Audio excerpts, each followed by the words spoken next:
정말 24시간이 모자라는 상황일 것 같은데 그렇죠. 예. 준비 어떻게 돼가고 있습니까?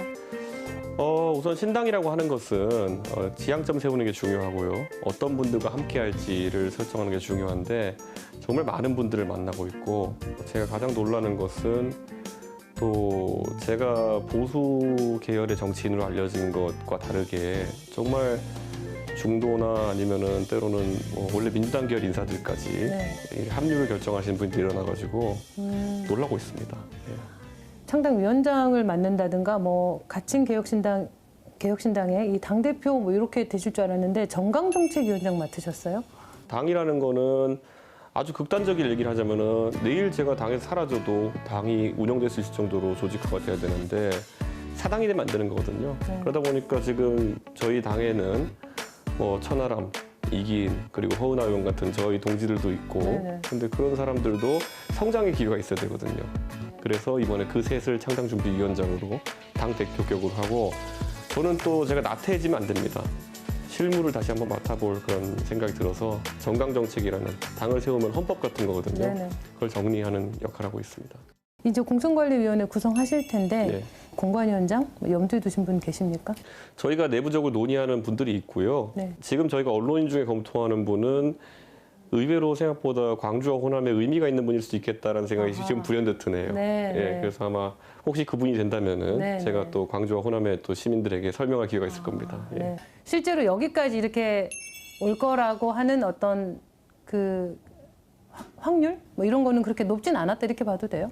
제가 아주 결정적으로 결심하게 된 계기는 저랑 김기현 대표가 원래 이견이 좀 있었다 하더라도 지난 대통령 선거 과정에서 그리고 지방선거 과정에서 저랑 같이 선거 전략을 상의하고 그랬던 네네. 저와는 개인적인 신뢰관계가 있는 분이거든요. 네네.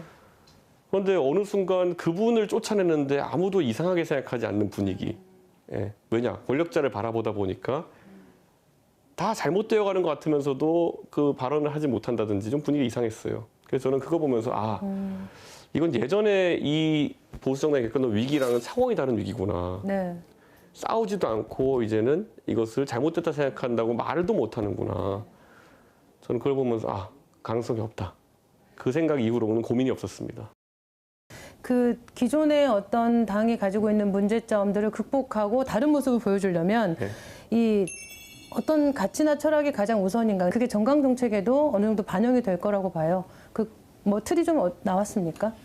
지금 아직 확정은 되지 않았으나 저희는 논의하는 방향이 역사적인 그런 과거에 대해 가지고 공간을 할애하지 않으려고 합니다. 저희는 오로지 미래만 바라보겠다는 생각을 가려고 하거든요. 최근에도 아직까지 저에게 SNS 연락 오시는 분들 중에 신당이 다시 한번 광주에서 과거 복합 쇼핑몰 문제라든지 네. 이런 걸 환기했던 모습으로 정치에 다가섰으면 좋겠다는 얘기 하세요. 그것보다 더 많은 것들을 뭐 물론 정강에는 쇼핑몰이나 이런 구체적으로 담지 않겠지만 더 많은 미래에 대한 내용을 담으려고 한다. 네. 저는 그런 생각을 합니다.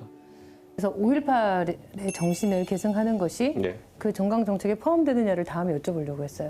우리나라 민주주의 역사가 굉장히 굴곡진 역사였기 때문에 정말 작은 거 하나도 빼놓지 않으려고 다 넣다 보면은 어딘간 그래도 빠진 게 있으면 상처받는 분이 있고 이렇기 때문에 저는 그런 오해가 없기 위해서라도 저는 그 부분은 좀 빼고 시작했으면 좋겠다는 생각을 합니다. 반대로 저한테 만약에 이번에 된 것처럼 5.18이라든지 아니면 4.19의 정신이라든지 이런 것들은 당연히 국가적으로 민주주의의 성립 과정에 있어가지고 있었던 아주 중요한 지점들이기 때문에 저는 헌법이 개정된다고 하면은 전분에 그런 걸 수록하는 것에는 저는 원래도 찬성했고 지금도 찬성합니다.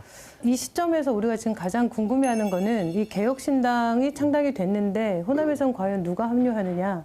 저는 광주에서는 특히 이용섭 시장 같은 경우에는 제3지대가 만약에 구성된다고 한다면은 어떤 역할이든 하고 싶다고 이제 언급하시거든요. 네. 그래서 뭐 저는 그런 기대도 가지고 있고 지난 그 지방선거나 이럴 때는 사실 국민의힘 내에서도 젊은 기초의원들이 상당히 용감한 도전을 했었거든요. 네네. 저는 광주의 젊은 세대에게 좀 많은 기회가 갔으면 좋겠다. 네네. 이낙연 전 대표와 이준석 신당이 네. 과연 함께 갈 수 있느냐 이 부분일 텐데. 저와 이낙연 전 총리는 상당히 다릅니다. 다르다는 것은 어찌 보면 불화의 가능성을 얘기하는 걸 수도 있겠지만은 만약에 같이 뭔가를 할 수 있다면은 우리가 그 동질성을 찾아낸다면은 그 다름이 전부 다 상호 보완적 결합이 될 것이다.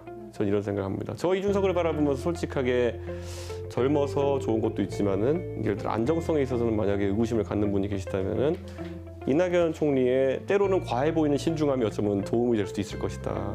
상당히 강단 있는 모습 많이 보여가지고 저는 좀 더 많은 대화를 나눠보고 싶습니다. 네.